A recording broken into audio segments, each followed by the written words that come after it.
Hello, arts and crafts എന്ന് പറയുന്ന ചാനലിലേക്ക് എല്ലാവർക്കും സ്വാഗതം. ഇന്ന് നമ്മൾ നോക്കാൻ പോകുന്നത് ബേസിക് എംബ്രോയ്ഡറി സ്റ്റിച്ചസ് ആണ്. അതിന് ആദ്യം തന്നെ വേണ്ടത് നമുക്ക് എംബ്രോയ്ഡറി ഹൂപ്പാണ്. പിന്നെ ക്ലോത്ത് വേണം. ക്ലോത്ത് ഞാനിവിടെ എടുത്തിരിക്കുന്നത് പോപ്ലിൻ്റെ ക്ലോത്താണ്. നല്ല കട്ടിയുള്ള ക്ലോത്താണ് എടുത്തിരിക്കുന്നത്. തുടക്കക്കാരെ ഇതെടുക്കുക നല്ലത്. പിന്നെ നമുക്ക് ത്രെഡ് വേണം, നീഡിൽ വേണം. ഞാൻ നീഡിൽ നമ്പർ 6 ആണ് എടുത്തിരിക്കുന്നത്. ഇനി നമുക്ക് ഈ ഹൂപ്പിൽ ക്ലോത്ത് എങ്ങനെ അറ്റാച്ച് ചെയ്യാമെന്ന് നോക്കാം. അതിന് വേണ്ടിയിട്ട് ഇത് സ്ക്രൂ ഇല്ലാത്ത ഭാഗം ആദ്യം എടുക്കുക, എന്നിട്ട് അതിൻ്റെ മുകളിൽ ക്ലോത്ത് വെച്ച് കൊടുക്കുക.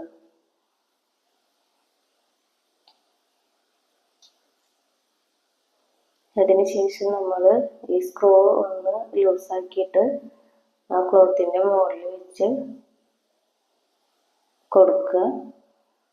എന്നിട്ട് ആ സ്ക്രൂ ഒന്ന് ടൈറ്റാക്കി കൊടുക്കുക. അതിനുശേഷം നമ്മൾ ക്ലോത്ത് നന്നായി വലിച്ച് നിവർത്തിയെടുക്കണം.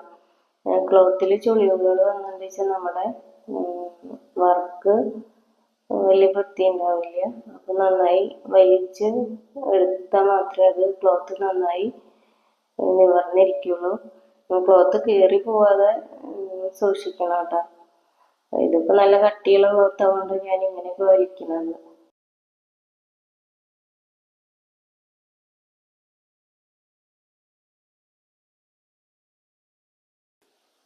പിന്നെ നമുക്ക് എംബ്രോയ്ഡറി ത്രെഡ് ആവശ്യമുണ്ട്.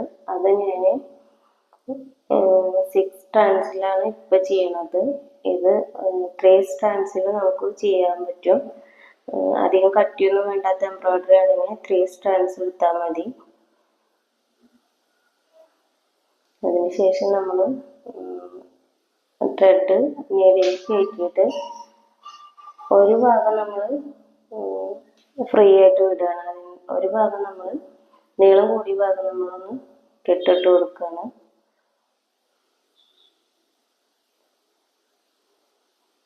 ഇങ്ങനെ കെട്ടിട്ട് കൊടുത്താൽ മതി. അതിനുശേഷം നമുക്ക് വർക്ക് ചെയ്യാം. ആദ്യം നമ്മൾ ചെയ്യുന്നത് റണ്ണിങ് സ്റ്റിച്ചാണ്. അതിന് വേണ്ടിയിട്ട് ഞാനൊരു ലൈൻ വരച്ചു കൊടുക്കുന്നുണ്ട്. അതിന് ഒരു 5 സെൻറ്റിമീറ്റർ ഒക്കെ ഗ്യാപ്പ് ഇട്ടിട്ട് ഒരു പോയിന്റ് ഇട്ട് കൊടുത്തിട്ടുണ്ട്. പിന്നെ 1 2 3 നമ്പറും കൊടുത്തിട്ടുണ്ട്. ഇനി റണ്ണിങ് സ്റ്റിച്ച് ചെയ്യാൻ നമ്മൾ ഫസ്റ്റ് 1ൽ നിന്ന് കുത്തിയെടുത്തിട്ട് 2ൽ സൂചി ഇറക്കി കൊടുക്കുക. അതിനുശേഷം 3ൽ നിന്ന് കുത്തിയെടുത്തിട്ട് 4ലേക്ക് സൂചി ഇറക്കി കൊടുക്കുക. 5ൽ നിന്ന് 6ലേക്ക് ഇറക്കി കൊടുക്കുക. ഇങ്ങനെ റൺ ചെയ്ത് പോകുന്നതുകൊണ്ടാണ് ഇതിനെ റണ്ണിങ് സ്റ്റിച്ച് എന്ന് പറയുന്നത്. ഇതന്നെ വേറൊരു രീതിയിലും ചെയ്യാം. ഇങ്ങനെ ഓരോന്നെടുത്ത് കുത്തി ഇറക്കാതെ ഇങ്ങനെ ഒരുമിച്ച് തന്നെ ഇങ്ങനെ കുത്തി പോയിട്ട് നമുക്ക് റണ്ണിങ് സ്റ്റിച്ച് ചെയ്യുക കേട്ടോ. ഹാൻഡ് എംബ്രോയ്ഡറിയുടെ ബേസിക് സ്റ്റിച്ചാണ് ഈ റണ്ണിങ് സ്റ്റിച്ച് എന്ന് പറയുന്നത്. അതിനുശേഷം നമ്മൾ ത്രെഡ് കെട്ടി കൊടുക്കുക. അടുത്തത് നമ്മൾ ചെയ്യുന്നത് ബാക്ക് സ്റ്റിച്ചാണ്. അത് ബാക്കിൽ നിന്നും ഫ്രണ്ടിലേക്കാണ് ഈ സ്റ്റിച്ച് വരുന്നത്. അതായത് 2ൽ നിന്നും 1ലേക്കാണ് നമ്മൾ സൂചി ഇറക്കി കൊടുക്കുന്നത്. ഇപ്പം 3ൽ നിന്ന് കുത്തിയിട്ട് 2ലേക്ക് ഇറക്കി കൊടുക്കണം. 4ൽ നിന്നും 3ലേക്ക് ഫ്രണ്ടിൽ നിന്നും ബാക്കിലേക്ക് ചെയ്യണതാണ് ഇതിന് ബാക്ക് സ്റ്റിച്ച് എന്ന് പറയുന്നത്. പിന്നെ ഈ സ്റ്റിച്ചുകളൊക്കെ ഔട്ട്ലൈൻ സ്റ്റിച്ചുകളാണ്. നമുക്ക് ഒരു പിക്ചറൊക്കെ വരച്ചിട്ട് അതിന് ഔട്ട്ലൈൻ കൊടുക്കാൻ വേണ്ടിയിട്ട് യൂസ് ചെയ്യുന്ന സ്റ്റിച്ചുകളാണത്. അടുത്തത് സ്റ്റെം സ്റ്റിച്ചാണ്. അത് നമ്മൾ 1ൽ നിന്ന് സൂചി കുത്തിയെടുത്തിട്ട് അടുത്തത് 3ൽ കുത്തിയിട്ട് 2ലേക്ക് തിരിച്ചു കൊണ്ടുവരിക. ത്രെഡ് എപ്പോഴും നമ്മൾ താഴ്ഭാഗത്ത് ഹോൾഡ് ചെയ്ത് പിടിക്കണം. അടുത്തത് 4ൽ നിന്നും 3ലേക്ക് കുത്തിയിട്ട് നമ്മൾ വലിച്ചെടുക്കുക. ത്രെഡ് ഇങ്ങനെ താഴ്ഭാഗത്ത് ഹോൾഡ് ചെയ്ത് പിടിച്ചിട്ട് വലിച്ചെടുക്കുമ്പോൾ സ്റ്റെം സ്റ്റിച്ച് കിട്ടും. ഇത് നമ്മൾ പൂക്കളുടെ തണ്ടുകൾ, അതുപോലെ തന്നെ നെക്ക് ലൈനൊക്കെ സ്റ്റിച്ച് ചെയ്ത് കൊടുക്കാൻ നല്ലതാണ്. ഇതും ഒരു ഔട്ട്ലൈൻ സ്റ്റിച്ച് തന്നെയാണ്. അടുത്തത് നമ്മൾ ചെയ്യുന്നത് ചെയിൻ സ്റ്റിച്ചാണ്. ഇത് നമ്മൾ നീഡിൽ കുത്തിയെടുത്തിട്ട് ഫസ്റ്റ് സൂചി കുത്തിയെടുക്കുക. അതിന് ശേഷം മുകളിൽ നിന്ന് ത്രെഡ് ആ നീഡിലിൻ്റെ അടിയിൽ കൂടെ ഒന്ന് ചുറ്റിയെടുക്കുക. അതിന് ശേഷം വീണ്ടും അതേ പോയിന്റിൽ തന്നെ കുത്തിയിട്ട് അടുത്ത ലൈനിലേക്ക് കൊടുക്കുക. എന്നിട്ട് വീണ്ടും ത്രെഡ് ഒന്ന് ചുറ്റിയെടുക്കുക. നീഡിലിൻ്റെ അടിയിൽ കൂടെ വരണം എപ്പോഴും. ഇപ്പോൾ 4ൽ നിന്ന് 5ലേക്ക് കുത്തിയെടുത്തു. എന്നിട്ട് ത്രെഡ് നമ്മൾ അതിൻ്റെ നീഡിലിൻ്റെ അടിയിൽ കൂടെ ചുറ്റിയെടുത്തു. അതിന് ശേഷം വീണ്ടും 5ൽ നിന്ന് 6ലേക്ക് ത്രെഡ് വീണ്ടും ചുറ്റിയെടുത്തു. അതിനുശേഷം വലിച്ചെടുത്തു. പിന്നെ നമ്മൾ 6ൽ നിന്ന് 7ലേക്ക് അങ്ങനെ തുടർന്നു പോവുക. അതിനുശേഷം പുറത്ത് നീഡിൽ കുത്തിയെടുത്തിട്ട് അവസാനിപ്പിക്കുക. ഇനി അടുത്തത് നമ്മൾ ചെയ്യണത് ഹെറിംഗ് ബോൺ സ്റ്റിച്ചാണ്. അതിന് 2 ലൈനാണ് നമുക്ക് വേണ്ടത്. അത് നമ്മൾ മുകളിലത്തെ ലൈനിൽ നിന്ന് ത്രെഡ് കുത്തിയെടുക്കുക. അത് എന്നിട്ട് ക്രോസായി പിടിച്ചു വെക്കുക. താഴത്തെ ലൈനിൽ എവിടെയാണോ ത്രെഡ് ക്രോസായി വരുന്നത് അവിടെ നിന്ന് ഉള്ളിലേക്കാണ് നമ്മൾ സൂചി കുത്തേണ്ടത്. ഈ കുത്തിയെടുക്കണ അളവ് എല്ലായിടത്തും സെയിം ആവണം. അപ്പോഴേ സ്റ്റിച്ച് വൃത്തിയിൽ കിട്ടുള്ളൂ. അതിനുശേഷം താഴെ നിന്ന് മുകളിലേക്ക് എവിടെയാണോ ക്രോസായി വരുന്നത് അവിടെ നിന്ന് ഉള്ളിലേക്ക് കുത്തിയെടുക്കുക. ഇങ്ങനെ കുത്തിയെടുക്കണ ഈ ക്ലോത്തിൻ്റെ അളവ് സെയിം ആയിരിക്കണം. ഇതിങ്ങനെ കണ്ടിന്യൂ ചെയ്ത് പോവുക. ക്രോസ് ആയിട്ട് എവിടെയാണ് വരുന്നത് അവിടെ നിന്നാണ് നമ്മൾ ഉള്ളിലേക്ക് കുത്തിയെടുക്കേണ്ടത്. അത് മാത്രം ശ്രദ്ധിച്ചാൽ മതി. ഇതിപ്പോൾ ഞാൻ വീഡിയോ ഓണാക്കാതെ ഒരു പ്രാവശ്യം ഫുള്ളായിട്ട് ഈ സ്റ്റിച്ച് ചെയ്തായിരുന്നു. എന്നിട്ട് പിന്നെ നോക്കുമ്പോഴാണ് വീഡിയോ ഓണാക്കിയില്ലേ മനസ്സിലായത്. അപ്പോൾ ആ ത്രെഡ് ഊരിയിട്ട് വീണ്ടും ചെയ്യണ കാരണമാണ് ഈ ക്ലോത്തിൽ നിറച്ച് പാടുകൾ കാണുന്നത് കേട്ടോ. ഇതൊക്കെ നമ്മൾ പഠിക്കുന്നത് ബേസിക് ആയിട്ടുള്ള എംബ്രോയിഡറി സ്റ്റിച്ചസ് ആണ്. ഇതിനൊക്കെ ഒരുപാട് വേരിയേഷൻസ് ഇനി വരുന്നുണ്ട്. ഇപ്പോൾ ഈ ഹെറിംഗ് ബോണിന് തന്നെ ഡബിൾ ഹെറിംഗ് ബോണ്, അങ്ങനെ ബേസിക് ആയിട്ടുള്ളത് മാത്രമാണ് ഞാനിപ്പോൾ ഇവിടെ ചെയ്തു പോണത്. എല്ലാ സ്റ്റിച്ചിനും ഒരുപാട് വേരിയേഷൻസ് ഉണ്ട്. പിന്നെ സ്റ്റിച്ചുകളൊക്കെ ഞാൻ പഠിച്ച എൻ്റെതായ ഒരു മെത്തേഡിലാണ് ഞാൻ ചെയ്യണത്. ഇതിന് വേറെ ഏതെങ്കിലും രീതിയിൽ ചെയ്യാൻ പറ്റുമോ എന്ന് എനിക്കറിയില്ല. ഞാനിങ്ങനെയാണ് പഠിച്ചു വെച്ചിരിക്കുന്നത്. പിന്നെ ഇനി അടുത്തത് ബ്ലാങ്കറ്റ് സ്റ്റിച്ച്.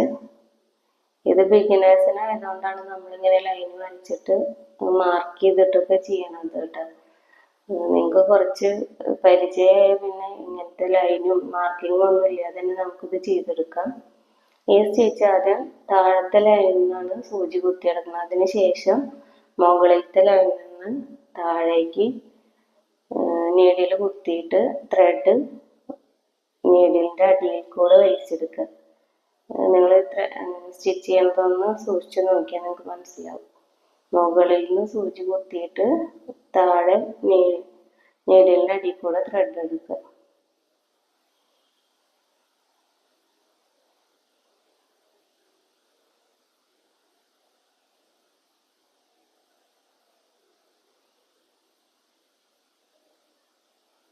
ഇങ്ങനെ ചെയ്തു പോകുന്നതാണ് ബ്ലാങ്കറ്റ് സ്റ്റിച്ച്. ആദ്യം കാണുമ്പോൾ ഇത്തിരി ബുദ്ധിമുട്ടുണ്ടല്ലോ എന്നൊക്കെ തോന്നും. പക്ഷെ ചെയ്ത് വരുമ്പോൾ നല്ല ഈസിയാണ്, നല്ല ഭംഗിയുണ്ടാവും ഈ സ്റ്റിച്ച് ചെയ്ത് കഴിഞ്ഞാൽ. ലാസ്റ്റ് ഇങ്ങനെ കുത്തിയിട്ട് പുറത്താണ് നമ്മൾ നീഡിൽ കുത്തി അവസാനിപ്പിക്കേണ്ടത്. അടുത്തത് ഫെദർ സ്റ്റിച്ചാണ്. അതിൽ നമ്മൾ 4 ലൈൻ വരച്ചിട്ടുണ്ട്. അതിന് ഞാനൊരു ABCD എന്ന് അടയാളപ്പെടുത്തിയതിന് ശേഷം നമ്മൾ Aയും Cയും ഒരേ ലൈനിൽ മാർക്ക് ചെയ്യുക. അതിനുശേഷം Bയും ഡിയും ഒരേ ലൈന്. ഞാൻ പറയണാട്ടി എളുപ്പം നിങ്ങളത് നോക്കുക, ഇങ്ങനെ അടയാളപ്പെടുത്തി പോവുക.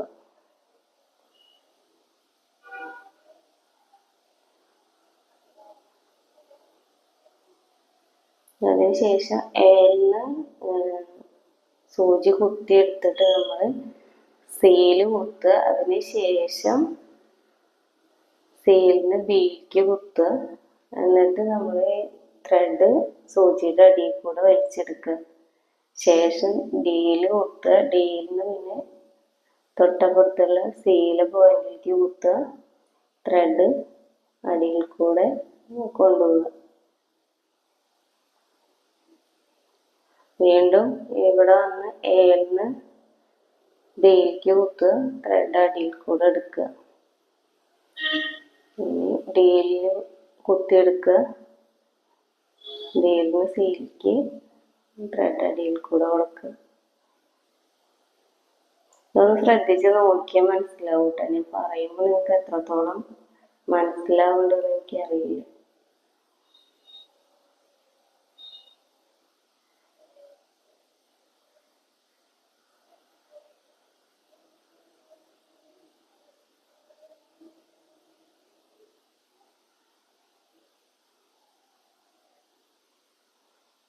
ഇതാണ് ഫെദർ സ്റ്റിച്ച്. പിന്നെ ഇതിവിടെ ലാസ്റ്റ് പുറത്ത് കുത്തിയിട്ട് തന്നെയാണ് നമ്മൾ സ്റ്റിച്ച് എൻഡ് ചെയ്യണത്. ഇതൊക്കെയാണ് നമ്മളന്ന് പഠിച്ച സ്റ്റിച്ചസ്. ഇഷ്ടപ്പെട്ട എല്ലാവരും ചാനൽ സബ്സ്ക്രൈബ് ചെയ്യുക, ലൈക്ക് ചെയ്യുക, ഷെയർ ചെയ്യുക, കമൻറ്റ് ചെയ്യുക. അപ്പോൾ അടുത്ത വീഡിയോയിൽ കാണാം. ബൈ.